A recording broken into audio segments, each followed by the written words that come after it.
I was introduced to George Herbert a number of years ago, but only really recently during the COVID-19 lockdown have I got to know him a bit better. George Herbert was born in 1593. He got married at the age of 36 in 1629. He married a woman called Jane Danvers, and they enjoyed 4 years of happy marriage. But in 1633, at the age of 39, George Herbert died of tuberculosis. But the reason George Herbert is known today is because of something that happened a few weeks before he died. Herbert had a close friend called Nicholas Ferrar, who'd been sending someone, a man called Edmund Duncan, to see how he was. George Herbert knew he was dying. He knew that the end was near. And so on one occasion he reached out for a little book. And he gave this little book to Edmund Duncan. And this is what he said to him. "Sir, I pray deliver this little book to my dear brother Ferrar, and tell him he shall find in it a picture of the many spiritual conflicts that have passed betwixt God and my soul, before I could subject mine to the will of Jesus my Master, in whose service I have now found perfect freedom. Desire him to read it, and then, if he can think it may turn to the advantage of any dejected poor soul, let it be made public.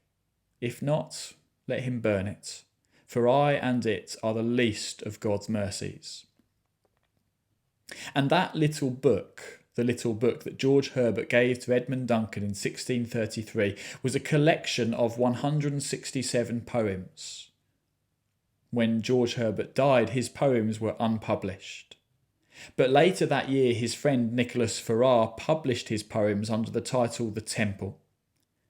The Temple is still in print today, and it established Herbert as one of the greatest religious poets of all time.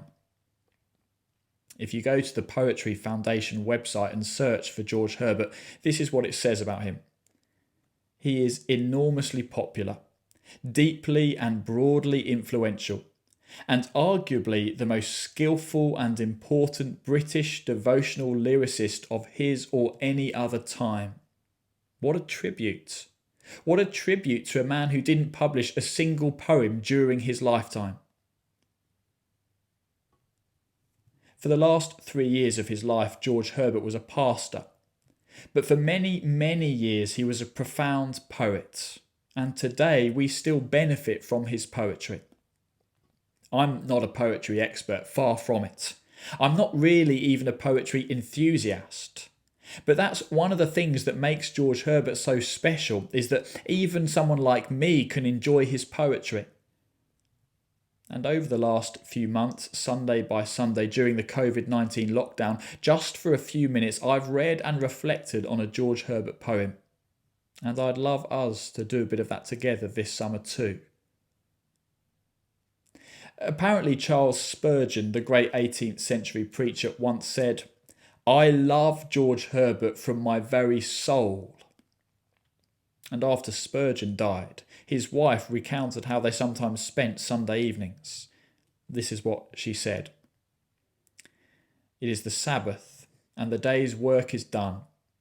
The dear preacher now rests in his easy chair by a bright fire, while his wife is eager to minister in some way to her husband. 'Shall I read to you tonight?' she says.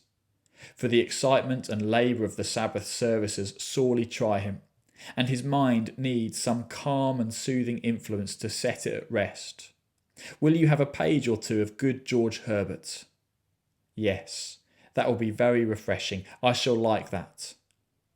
So he chooses a portion which I read slowly, till the peace of heaven flows into our souls, and the tired servant of the King of Kings loses his sense of fatigue and rejoices after his toil." Apparently Charles Spurgeon and his wife would read on and on for more than an hour, and that's not what I'm planning to do. But on Sunday evenings in August on YouTube, I'd like to publish a short video. It will include a reading and a reflection. I'll read slowly one of George Herbert's poems, probably one of his shorter poems, and then I'll take a moment or two to reflect on it.